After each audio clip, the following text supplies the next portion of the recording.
దాదాపు 3.5 దశాబ్దాల చరిత్రలో ఎప్పుడూ చోటు చేసుకొని సంఘటనలు ఇటీవలే అమెరికాలో జరుగుతున్నాయి. అమెరికాలోని శ్రీ శ్రీ రాధాకృష్ణ ఇస్కాన్ దేవాలయాన్ని లక్ష్యంగా చేసుకొని దాడులు జరుగుతున్నాయి. 1990లో ఈ దేవాలయాన్ని అమెరికాలోని శాన్ ఫ్రాన్సిస్కోలోని ఉతాహ్ పరిధిలోని స్పానిష్ ఫోర్కోలో నిర్మించారు. ఇదిలా ఉంటే ఇటీవలి కాలంలో ఈ దేవాలయం మీద తరచూ దాడులు జరుగుతున్నాయి. తాజాగా ఈ దేవాలయం మీద గుర్తు తెలియని వ్యక్తులు కాల్పులు జరిపారు. వీరు కాల్పులు జరిపిన టైంలో భక్తులు, అతిథులు ఆలయంలో ఉన్నట్లు ఇస్కాన్ వెల్లడించింది.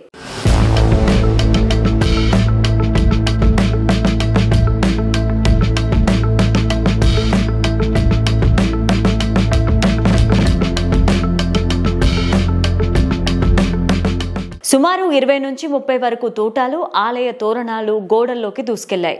గతంలోనూ ఈ ఆలయం పైన దాడులు జరగ్గా గడిచిన నెలలో మాత్రం ఏకంగా 3 సార్లు దాడులు జరగడం గమనించాలి.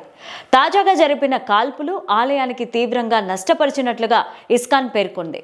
కాల్పుల ఘటనను తీవ్రంగా ఖండిస్తున్నామని, భక్తులకు ఆలయ అధికారులకు తమ మద్దతు ఉంటుందని, ఈ ఘటనపైన స్థానిక అధికారులు తక్షణమే చర్యలు తీసుకోవాలంటూ శాన్ ఫ్రాన్సిస్కోలోని భారత కాన్సులేట్ జనరల్ కోరింది.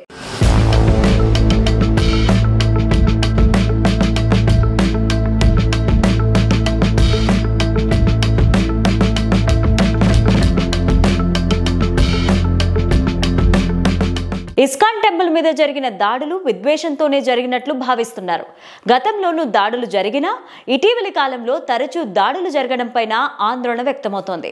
కొన్ని దశాబ్దాలుగా ఎలాంటి ఇబ్బందులు లేకున్నా ఇటీవలి కాలంలో మాత్రం తరచూ దాడుల ఘటనలు జరుగుతున్నాయని ఇస్కాన్ దేవాలయ అధ్యక్షుడు వాయ్ వార్డెన్ వెల్లడించారు.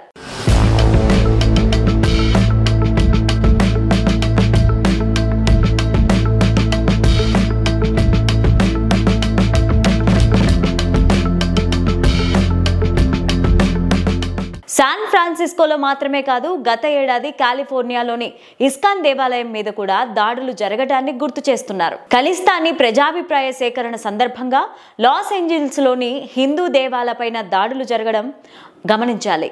వరుస పెట్టినట్లుగా అమెరికాలోని హిందూ దేవాలయాలపైన జరుగుతున్న కాల్పులపై అమెరికా ప్రభుత్వ స్పందన ఏంటన్నది ఇప్పుడు ప్రశ్నగా మారింది.